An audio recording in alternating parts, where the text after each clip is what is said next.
Peace and blessings to everybody out there. Welcome back to the Fake Woke Podcast. This is your boy Bobby VILN. I'm back with another video. Juneteenth, part 2. Now I forgot I was gonna make this video. It just dawned on me. I was like, oh shit! Before I go in the house, let me hurry up and make this video real quick. The only reason why I'm making a part 2 is because of the reactions that I got from my first video. And on top of that, you know, a little bickering here and there on social media, and I thought I should, you know, throw my little 2 cents in. Just a random disclaimer real quick, right? I respect the fact that people want to celebrate Juneteenth. I'm not opposed to it. I'm not opposed to them celebrating it, nor am I really like, yeah, like Juneteenth type shit, right? I'm more on the fence. I'm just like, all right, it's whatever at this point. If you check back to my video, it was more about the tangibles. It was really more about the tangibles and what we should have gotten instead of them recognizing Juneteenth as a federal holiday. It really don't mean nothing because we were going to celebrate this holiday anyway. When I mean we, I mean the black community. We was going to celebrate this anyway. This was our personal holiday. So besides that, let's go ahead and take a quick little dive into the meaning behind Juneteenth and the origins, right? All right. So everybody know that Juneteenth originated in Texas. Just real quick. Everybody know Juneteenth originated in Texas. Some people have the misunderstanding thinking that Juneteenth is the day where slavery was abolished completely. Just that's when all slavery everywhere was abolished on this day. That's not true. Slavery was abolished 2 years prior. And then it was finally started make his way down the pipeline. And then finally when the North showed up in Texas, they was like, yo, y'all niggas still got slavery. We need to cut this shit out. Pretty much. That's pretty much what it was. Then that's when, bam, Juneteenth originated and was born. So let's touch on the reasonings behind the reasonings behind why the Republicans or the North decided to end slavery. They necessarily didn't decide to end slavery. It was by accident. Everybody should know that. That's why when I see conservatives talking about, well, it was the Republican Party or the North that ended slavery, this, that, and the third, making it seem like they actually wanted to end slavery. They didn't really want to end slavery. Lincoln sat there and said to himself, like, yo, if I could keep these niggas in bondage, I would. He didn't say it in those words, but he was pretty much like, yo, if I could have won the war without getting rid of the slaves, I would have done that. And the only reason why he got rid of the slaves or he got rid of slavery was because of Russia. The North had a partnership with Russia. They was using their naval ships, their naval fleet. They was using Russia's naval fleet. You can look it up. Tsar Alexander II, him and Abraham Lincoln was kind of cool. They was solid. So the North had a relationship with Russia. Russia ended slavery prior to the American Civil War or during the American Civil War or something like that. If it escapes me. So to give his respects to Russia, Abraham Lincoln sat there and he ended slavery. He ended slavery out of respect for Russia. And then later on, a little bit later on down the line, that's how we got Alaska from Russia, because that was Russian territory. So that's the only reason why why the North was able to end slavery, quote unquote. It wasn't because they felt bad. It was because it was just like, hey, this was like an accident type shit. And I want to show respect to them because they helped us out. So I'm just going to kick slavery to the side. We don't need it. We're going to be as progressive as the Russians. That's basically what it was. It was just symbolism. Like, all right, bro, like, y'all did it. We're going to be as progressive as y'all. So now let's get down to the nitty-gritty. I got a couple of responses. A lot of people were talking about, you know, like, yeah, it's a it's a very small victory. It's a meaningless victory, but all in all, it's a victory.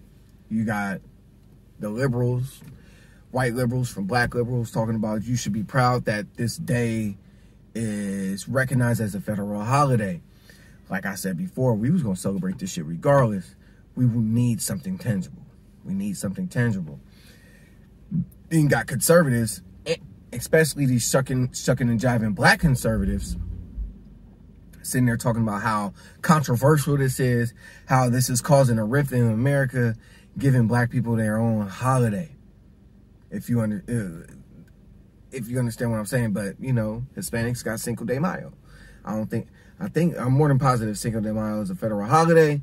No, it's not. Okay, but anyway, so you got conservatives sitting there, you know, just throwing dirt on the shit, talking about we shouldn't be celebrating this. This shouldn't be a federal holiday. You even got the Georgia governor sitting there basically saying, like, y'all not getting no extra pay for Juneteenth.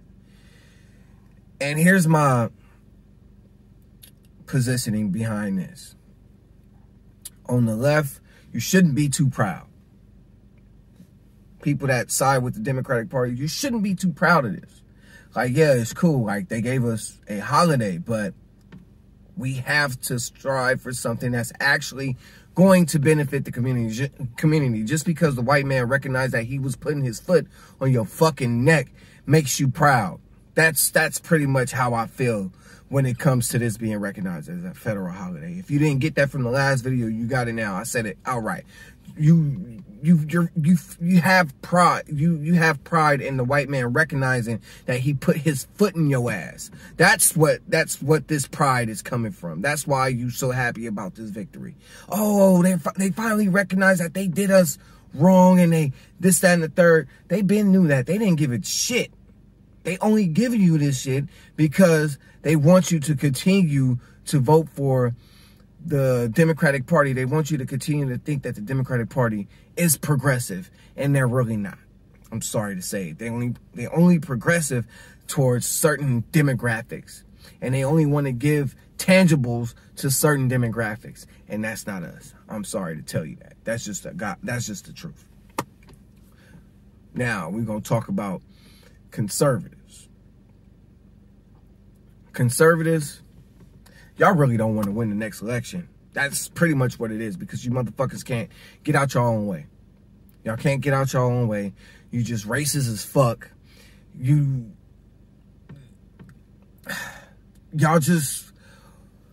want to keep good old America how it is, and I understand that, but at the same time, you gotta be able to join in at some point, if you understand what I'm saying. You got to be able to just say, fuck it, like, if this is what they want and this is what they're proud of, let me not be that fucking stickler. Let me not be that person that's going to sit there and watch this video. This is just an example. That's going to sit there and watch this video of this young black man being murdered in the fucking street and then bring up his fucking criminal record like this has some type of fucking correlation on why or a justification on why this person was murdered, because y'all do that type of shit. Y'all do that type of shit. It's black conservatives fucking too. You coon ass motherfuckers too. Y'all do the same shit as these white conservatives. And this is why black people don't want to drift back to the Republican Party, because that lily white movement, that lily white era and aura is still very fucking prevalent. See, at least the Democrats know how to mask their shit for the most part to get these niggas into the plantation, and then they fuck them over later. I mean, like, come on, at least y'all can learn something from the fucking Democratic Party. Like, learn something from them. Like, stop being just unbearable at certain points. Like fucking Candace Owens talking about Juneteenth is lame. I'd rather celebrate what she was talking about, Independence Day, July 4th. Bitch, you lame for that. You lame. You celebrating the white man's independence. You lame for that shit. That's the white man's independence. I don't give a fuck what anybody say. That American flag is the most racist shit I've seen. And that I've finally recognized. That's the American flag is the most racist shit you could possibly see. The most racist piece of symbolism you could possibly see. And you sitting there talking about that you're American. And this, I'd rather celebrate the Independence Day. You celebrating the white man's independence, not your independence. I'm sorry. That's just my personal opinion about that. If you disagree, I understand, and I still respect your opinion. That's just it. It's too much of a divide. I already told y'all sitting here, y'all aligning yourself with these parties that have no loyalty towards you. And that's just what it is. You're doing too much. You giving out too much energy. You need to recenter yourselves, come back to the middle, and figure out what these parties can actually offer you in tangibles. Because I shouldn't have to make this video a second time. You feel me? So that's just what it is. It's just like, it's too much siding with one party. Joe Biden did this to you for you. You should be grateful. Well, we did this for you, and this shit is lame. Like, that's preschool bullshit. It shouldn't even be going down. So just respect the fact that somebody want to celebrate Juneteenth, or if they don't want to celebrate Juneteenth, just fuck it. Just respect the fact. Do I really care if I celebrate it? No, not really. It's whatever. Because, again, history has been misconstrued. This history you learned in elementary school, middle school, and high school, that's not real history. They lied to you. Slavery was painted in a certain light that it shouldn't have been painted in. They should have told the truth about slavery. And how it wasn't just the white man owning slaves, that it was black people too owning black people, owning white people in America. So that's just what it is. The Irish was fucking slaves here before us. They were white, there were slaves. You might want to read that book. White Cargo too, you might want to read that fucking book. Because how they painted slavery is not necessarily how slavery was. And that's a bucket. And you need to go back and read Up From Slavery by Booker T. Washington. If you don't know who Booker T. Washington is, he's the founder of Tuskegee University. And he was a former slave. And he became a millionaire out of slavery. So that's just what it is. That's my personal opinion. That's why I'm not really too fond and click my heels and shucking and jiving for Juneteenth. I'm just like, all right, it's here. That's cool. All right, whatever. But besides that, thank you for tapping into the Fake Woke Podcast. Make sure you like, subscribe, share, comment, do whatever you need to do. Go ahead and get this out there. And thank you again for the support. I appreciate it.